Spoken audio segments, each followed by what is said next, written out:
Assalamualaikum warahmatullahi wabarakatuh. Perkenalkan, nama saya Lalu Bayana Peri dengan NIM 22311184. Di sini saya akan menjelaskan mata kuliah topografi anatomi ekstremitas cranialis.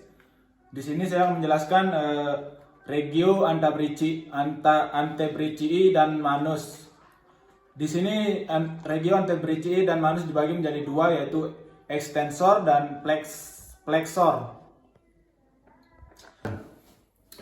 Lanjut, di bagian ini dinamakan musculus extensor carpi radialis.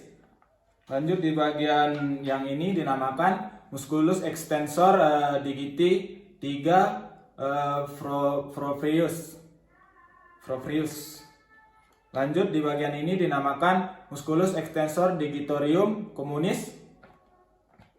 Lanjut, di bagian ini dinamakan musculus extensor carpi obliquus. Di bagian ini dinamakan caput ulnaris, musculus flexoris, dan digitorium profundi. Lanjut, di bagian ini dinamakan musculus extensor digiti 4 proprius. Lanjut, di bagian ini dinamakan musculus extensor carpi urnalis, musculus urnalis lateral. Baik, kita lanjut di bagian di sini. Di bagian ini dinamakan musculus extensor digiti 3 proprius. Di bagian ini dinamakan musculus extensor carpi radialis. Di bagian ini dinamakan musculus abductor frocalis longus. Lanjut, di bagian yang ini dinamakan retinaculum. Lanjut, di bagian ini dinamakan musculus extensor carpi urnalis atau urnalis lateralis. Lanjut, di bagian ini dinamakan musculus extensor digiti 4 proprius. Lanjut, di bagian ini dinamakan musculus extensor digitorium communis. Baik, kita lanjut di bagian yang ini dinamakan musculus extensor digiti 4 proprius. Lanjut, di bagian ini dinamakan musculus extensor carpi radialis.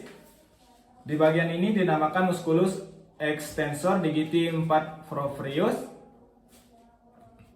Lanjut, di bagian ini dinamakan musculus extremitas digitorium communis. Di bagian ini dinamakan musculus extensor digiti 3 proprius. Baik, kita lanjut di bagian yang ini dinamakan musculus flexor carpi radialis, dan di bagian ini dinamakan musculus flexor carpi ulnaris. Lanjut, di bagian yang ini dinamakan musculus pronator teres. Di bagian ini dinamakan musculus flexor carpi radialis, dan di bagian ini dinamakan os radius, dan yang ini dinamakan reticulum. Baik, sekian mungkin dari saya.